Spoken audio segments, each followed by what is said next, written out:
So first of all, I'm going to introduce you to our first speaker. So João Fernandes, who leads the Archiver project on behalf of CERN, will talk to us today first, and he will tell us about Archiver, which is a unique initiative in the context of the European Open Science Cloud that spent 3 years developing innovative services for long-term digital preservation of scientific datasets.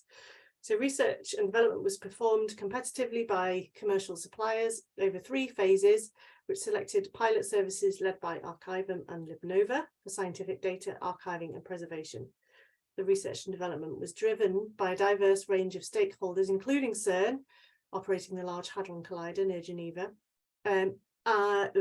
Sorry, there's a whole load of acronyms here. DESI, the Deutsches Elektronensynchrotron in Germany. Oh, goodness me. I hope I haven't just destroyed that. EMBL, EBI, and PIC near Barcelona, contributing high-value datasets associated with the EOSC, the European Open Science Cloud.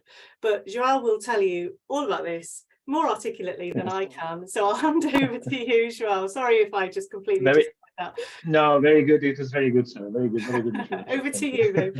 Yes, thank you. So yes, good morning, everyone. It's a pleasure to be here as usual. My name is João. Don't worry about the pronunciation because only Portuguese, Brazilians, and some Spanish can pronounce it well. I'm at CERN based normally, not today. I'm in Lisbon for a conference. Ended up well because there was a little celebration yesterday. If you follow the World Cup, I just hope that now that I can go back to Geneva in Switzerland. So my strategy today will be to cover the project. I mean, there is a lot of material as Sarah mentioned online with videos and everything. I'll try to cover a bit, give an overview about the project, a recap about the project, and try to point out in our understanding what were the aspects that made the project win an award. And also, second part of the last slide, I will cover what was the impact up to now after receiving the award. So, Archiver project. So the Archiver project is a EC-funded project in the scope of the European Open Science Cloud. For those of you that didn't hear about it, this is a very significant initiative from the European Commission to federate services for research data and research data sets across different sciences and different disciplines. Archiver was focusing, as you see from the name, in data preservation and archiving services to be developed by the commercial sector in this case. So this is essentially a procurement, but it's an hybrid procurement in the sense that you are not procuring a commodity service as it is, but you are procuring R&D for these services to become commodity by the end of the project. Okay, so that is one of the main differences from what a normal commodity procurement will look like, or traditional procurement will look like. And the budget was 3.4 million for procurement. We had 3 years, 3 years and a half, because we had to extend the project. And the partners of the project are divided in 2 sets, if you want. So as Sarah mentioned, and the acronyms were very well pronounced, we had CERN, DESI, EMBL, and PIC. All of them research organizations, all of them doing research in different domains. So CERN in high energy physics, DESI in photoneutron, EMBL in life sciences, and PIC in astronomy. And so these public sector organizations have committed funds for the R&D procurement, but also they have committed research data sets, or research use cases, and testing effort of the R&D that will be produced during the project. Okay. So, and I think if I can highlight the first aspect of that led to the award, the whole collaboration across different sciences and different disciplines here has been of relevance. Okay. We had another set of participants on the project that was at Distinct Interest IT, that they were more or less responsible for everything that required some requirement assessment expertise and also promotional activities across the project. Of course, it's an R&D project, and an R&D project starts by a problem, or identifying a problem and trying to find a solution. So what we have seen, and we had made a landscaping activity before initiating the R&D execution, was that we had several problems coming up or getting more severe. So growing data volume. So high energy physics by traditionally always talks about petabytes of data, but it's not only energy physics anymore. It's also life science, it's also astronomy, it's also photoneutron, it's also probably other sciences as well. So the growing data volumes is something that is consolidating across all these disciplines. Most of us, or most of these research domains, had basic bit preservation capabilities. So we didn't have really, and I think that is one of the highlights as well of the project. We didn't have to really a lot of preservationists or expertise in preservation across our communities. So it's the fact that this stopped being a niche and started to be more commoditized is also a win for the project. Research data not published. Then if you start to go to the technology and to the basic long-term storage, there are concerns about technology tape. We have only one vendor now active. Business continuity plans, either for COVID or now for other things, like we need to shut down the infrastructure because of electricity costs. Fragmentation across the different disciplines, because essentially each of them were doing something different in what concerns data preservation and archiving. And of course, like one of the most important things, all this cost and estimation, because we are talking about 5 to 10 years of data preservation, and normally those are not the horizons where costs are being estimated under this organization. So Archive tried to address some of this, maybe addressed already some of this, others is in the way. And for that to happen, we had to scope the R&D across different layers, okay? So what you see there in the picture, without going into much detail, is the layers of R&D that we defined. So layer 1 is storage basic infrastructure. There's not much R&D there, because we're talking about long-term storage, either on-prem or on the cloud. The second aspect, everything that regards the preservation functions, we're still on the infrastructure level or in the service level, but preservation functions. So conformity with standards like OIS or Cortra Seal, formats for data readability, normalization of files, fixity, etc. Then you go for layer 3, where we talk about the baseline of user service. So the user services that as SaaS for data preservation offer. So search discovery, share indexing, data removal, under access of federated authentication with definition of roles and definition of permissions and so on. And then the layer 4 of what you call advanced services, that when we start to talk about reproducibility of research independently of the infrastructure of these organizations where it happened before. So this scope of R&D, that was a work between these public sector organizations and the companies that were willing to bid for this R&D, was done before the initiating the execution of the project, and was based on use cases that you see on your right side. So some of them were touching the 4 layers, some of them only the 3 layers. Here again, there's another, I think, highlight of what the project has achieved, because the project served a bit as a translator between IT, more an IT related background and data preservation. So because some of the use cases that we have there initially were essentially long-term data storage use cases, because people was not yet aware that what we were trying to do is the layer on top. And these use cases during the project evolved to data preservation use cases and left behind a bit the long-term cheap storage that maybe some of them were looking in the beginning of the project. Then another, so here what I'll show you is the methodology of R&D. So as I mentioned, we had the preparation phase. Is an overwhelming slide, but I'll just go through bit by bit. So we had the preparation phase before the R&D bid selection. So where all that scope that I was talking about happened, this took a year. We call it open market consultation. We have been in different places in Europe, trying to target the communities that each of those buyer organizations were representing. Okay. Then we had the evaluation and selection of the R&D bids. So we have 15 bids that were submitted. And we managed to wrap up everything between January 2020 and June 2020. So it was on the peak of the pandemic. So you can imagine that it was a bit messy in the sense that we had several countries that were essentially blocked to bid and asking us to increase the period for bidding, because first the pandemic attacked Italy and then France and then back to another country. So it was hard to manage, but we managed to do it.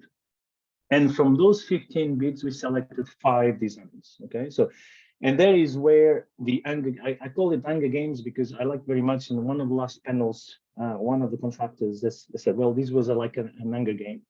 And it was, because we started the Hunger Game for R&D execution with a design phase, and we had 5 designs selected.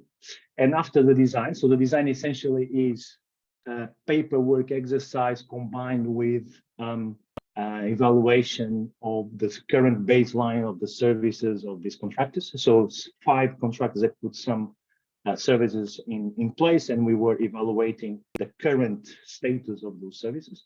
And at the same time, they were producing architectures for what would be the R&D that they would produce during the project. So this took 4 months. And then that is the first step where we eliminate some of them. And so we eliminated 2 and we selected 3 prototypes to carry on for the next phase. So the next phase is a prototype phase. It means that architecture that was produced in the initial phase is going to be put in practice. So it's not anymore the baseline of the product that existed, is the baseline of the product that exists plus the R&D that is being produced. And there is an iterative process of testing the R&D that is produced during the prototype. Okay, it's very much functional. So we are not talking about petabyte scale or whatever. We are just talking about what the function, the products can achieve and will achieve in the future. Okay, so at the end of that phase, we go again for the Hunger Game, and so out of the 3, 2 are selected and 1 is eliminated, and these 2 selected will go and will be promoted to pilots. And I think the main difference between the pilot and the prototype is not functionality, because normally functionality we have been testing is how this functionality is going to scale and how this functionality is going to interoperate with other services, because we are reaching a phase of production service, so of commodity services by the end of the project. And then we are at the end of the project, and the solutions were ready to be purchased. Of course, there is more R&D that can be produced in future opportunities, but the services are ready to be purchased by the end of the project in June 2022. So this is another highlight of the project, I think, on the collaboration aspect, because we are talking about international collaboration. We talked about collaboration in different sciences, collaboration between different public research sector institutions, but also between the public research sector and the private research sector in a cooperative way, let's say. So who are the survivors of the Hunger Games? So those were the ones that you see there. They survived the 3 phases. So Archivum with Google Cloud providing infrastructure for this petabyte scale requirement demonstration, and then LibNova as well, another reference for data preservation is SaaS data preservation. So with a few other partners in the project, their strategy was different. They had partners that were contributing with different aspects for the end solution, and with AWS to prove as well the petabyte scale requirement. You have, of course, as Sarah mentioned, we have a lot of material online. There are lots of tutorials. There's a definition of what the evolution of the R&D was during the project. You can find everything on that link there.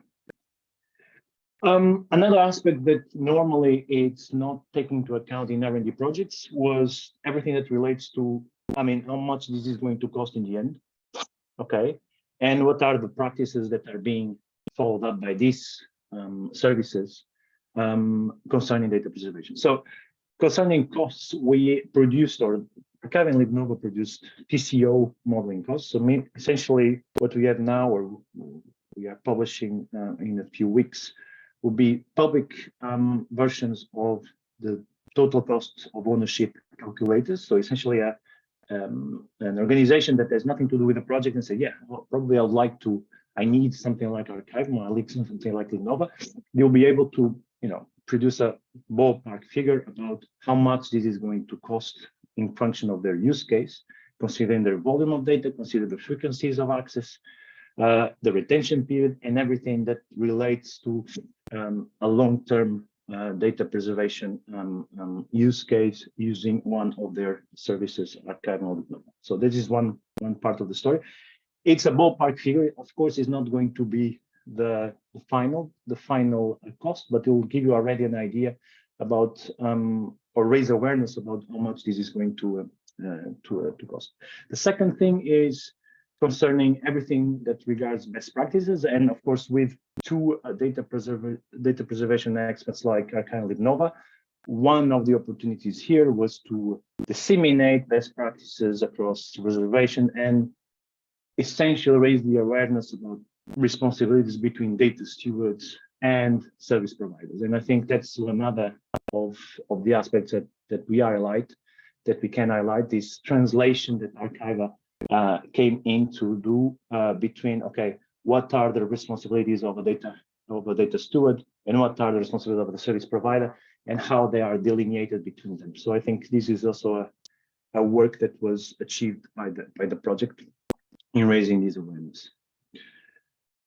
So this led to the award, and I took the pictures. I don't like to look at myself very much, but I just showed you the pictures of the award that we had in Glasgow. That was an excellent recognition of the work. One of the first spins of this award was a white paper. So the commission, based on the results of the project, based on the recognition by the DPC, has asked us to produce a white paper to serve as a stepstone of all the work that was done. So this is being produced right now. We are in editing mode of the white paper. It will include a technical deep dive of these services and what has been achieved. We'll cover aspects for financial and environmental sustainability, because I forgot that part as well. We did have total cost of services from a financial sustainability point of view, but also they include the environmental sustainability aspects in the last version, which is something innovative as well on this regard. More insights about this Archive R&D methodology. I gave you a bit of a glimpse with all this Hunger Game process, but there we are going to go into a bit more detail what really happened and the amount of work that also the buyers had, because we had to be testing constantly the releases that the two providers were producing, and then the future R&D opportunities regarding everything that can be built on the Archive service. Of course, there are two things here. The Archive services, they can be used and they can be purchased, but of course there are still R&D opportunities to build more on top of those production services. And I think there we are going to expand a bit on what could be the context or the content of future R&D calls that we might go for. This is going to be published in Zenodo, and by the end of the year, we are just editing the content. So, and what was the impact of the award up to now? So, there's a word there that is repeated 3 times, but that's the truth. So we have the momentum of the project results is building a lot. So we have organizations that are reaching us, either CERN or the contractors directly, to know about how can they try the resulting services of the Archive project. So, and this is not necessarily in Europe, and this is not necessarily done by organizations that were connected to the project in any how, okay, in any form. So this is the first thing that we started to witness. The second point, the increased awareness across, at least in high energy physics, for long-term data preservation. So I was asked to organize an event 2 weeks ago where we had essentially 100 participants only from high energy physics, okay, talking about I had presented Archiver, and the hour that we discussed there was everything related to open science policies, data preservation. I think even if I go and try to see conferences that were on the preservation domain, it's difficult to see so many participants at the same time. So the impact of the award brought more people to this discussion, and is in a way of commoditizing this discussion. And this is very good, I think, as well as an impact, and a direct impact to the project. And then, of course, the recognition across different scientific domains, giving the award prestige is also raising. So I talked about organizations that are not connected to the project, but also the organizations that are connected to the project are now recognizing that this is something that needs to be invested on. And some of them are looking at how in 2023 budgets can be allocated for continuing the work that was done in Archive. That's what I have. So I stop talking, and then we can have a conversation probably. Of course, I'd like to thank the DPC for this. It was a huge opportunity, and I thank you very much for your support and your support during the project, because it was not only the last phase, but also we had several of the tools and material that you produced that were very useful for us, and the European Commission for the funding. Okay, wonderful. So, and I'll stop here, Sarah. Thank you, João. Can I ask everybody to join me in a quick round of applause to congratulate João and the rest of the Archiver team, first of all, for their award and for a fantastic presentation as well. So well done, congratulations. I think the judges were really impressed. I mean, you were presented with the award for collaboration and cooperation, and I think what they were most impressed with was this sort of what I suppose is like a new way for the field, especially in sort of engaging with different communities and sort of bridging that collaboration gap, perhaps between the buyer and the vendor, I suppose. Seeing it as a like a model that could easily be replicated in other sectors as well. So I think I think I speak on behalf of the judges when I say that that's what swung it for you. So yeah, I'm going to open the floor now for questions. I'm sure there'll be plenty. In fact, before I do that, Adrian, are you with us? Are you there? There you are. Oh, lovely to see you. Hello. May I introduce you as well? So perhaps you could start the questions even. So Adrian was our one of the 5 DPC fellows awarded with the fellowship prize in 2022. And Adrian, you've been a winner yourself before, haven't you? So you probably recognise some of the impacts that João identified that winning an award can have. So I don't know whether this is the right time to put you on the spot and say, sort of, maybe you could talk a bit about that. Maybe you could talk a bit about your own sort of experience of the awards this year. And if you've got a question for João as well, please dive in and ask away. Thank you, Sarah. No, thank you very much for asking me along today as well. It's great to be here. And no, absolutely. I mean, I think I recognise that everything that João was saying about the impact of the awards, and I think that overall that's perhaps the most significant thing about the awards is that in the round they do so much to raise understanding and awareness of the work of the digital preservation community. I think it's just a fantastic opportunity to showcase what we do, and as you say, having been fortunate enough to have won awards previously, it's really helpful within your own organisation in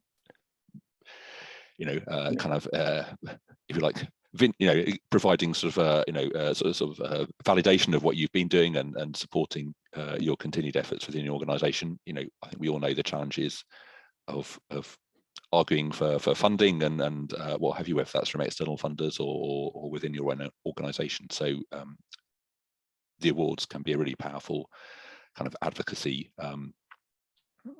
tool to really demonstrate the value of the work that the digital preservation community is doing, and also it is just a great opportunity to get together, as I think, as has just been said, being able to get together in person, particularly after the past few years, was just a fantastic experience. That was my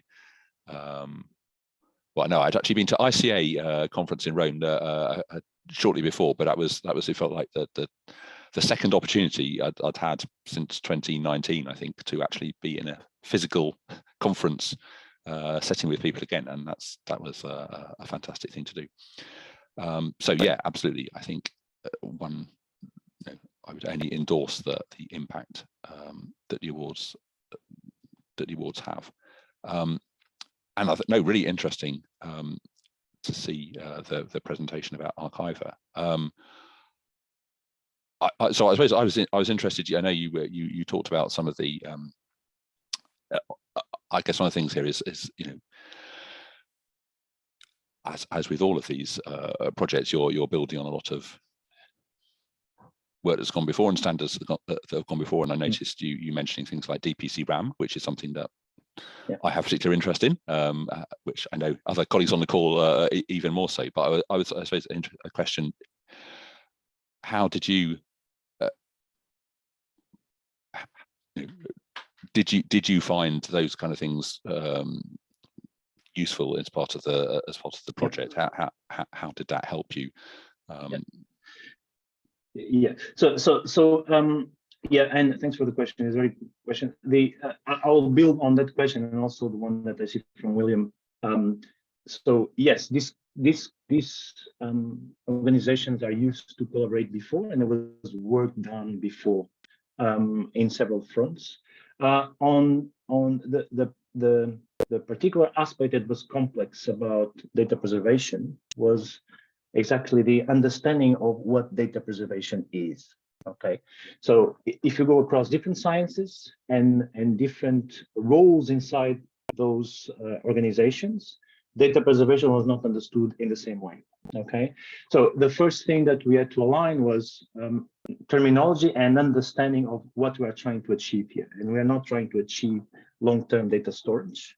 We're trying to achieve something else. Okay, so all the DPC RAM and other instruments that the DPC produced through the providers and through the companies that were participating on the project were very useful because, first of all, they raised awareness about what preservation is for the different domains, and allow us to align terminology and to align this translation of concepts between the IT world. I'm from the IT world, I'm not a preservationist. So the IT world and the preservation world, because both of them are important on this journey and both of them need to be complementary. So yes, absolutely, they were very important. And the DPC RAM in particular, I think, is very concrete. So it's a wonderful work that has been done, because sometimes what the IT world sees about preservation say, yes, it's very much at the conceptual level, but how can this be put in practice? DPC RAM is an excellent instrument, I think. And Jen has just popped the link to the DPC RAM in the chat box for us. So thanks, Jen. And noted that for those that don't know, that this model was heavily based on a maturity model created by Adrian. So thanks, Adrian. I guess. Like we were noting yesterday, somebody said, or was apologising for borrowing heavily from resources that had already gone before. But we like that. We like that in the digital preservation community. We like reuse. We encourage it. We prefer it to reinventing the wheel. So I think sort of what's gone before, to start with the way you sort of started your question, Adrian, you noted that Joao and the team at Archiver had built on a lot of work that had gone before, and that's all for the better, I think. Yeah. I'm going to pause. So William, did that answer your question? I'm going to pause again to see if there are any others, but otherwise. Yeah, that does answer my question, Joao. I mean, maybe a discussion point for later, for a coffee or a beer or something. I have this theory: the EU over the years has invested in quite large amounts of money in digital preservation projects, and they've been quite successful, great outcomes, but they've kind of maybe fail to have the impact that they might have because they're based on a collaboration which is brought together just for a project, you know. And at the end of the project, the basis for that collaboration just dissipates a little bit, the impact erodes. And that's why I think our archiver is outstanding in that regard, because I think there's a really solid foundation of that collaboration. And of course, CERN, others, these are in a way coalitions already, you know, they are already collaborations, so it's a familiar space. So it's telling that it was the award for collaboration and cooperation. It's really, I think, is really an important element in the work. So yeah. But I can expand a bit on that too. Yes, I mean, you're right. There was already a lot of investment. There were a lot of initiatives already, national, sometimes regional, sometimes precise. The thing that we, or the aspect that we identified in the beginning of the project, is that everything was a bit scattered across. Okay, so it's a bit fragmented, if you want. That was one of the aspects. The second aspect would be the private sector was not involved up to now. Most of the service was on the public sector only, and so what we tried to bring with the project was involving the private sector, and then having a sustainable way that this can continue, either by having services that you are commoditized, or by building additional R&D in the future, essentially. Great stuff. Well, thank you again, Joel. That was really fascinating. You're welcome. Lovely to hear more about the project and to dig a bit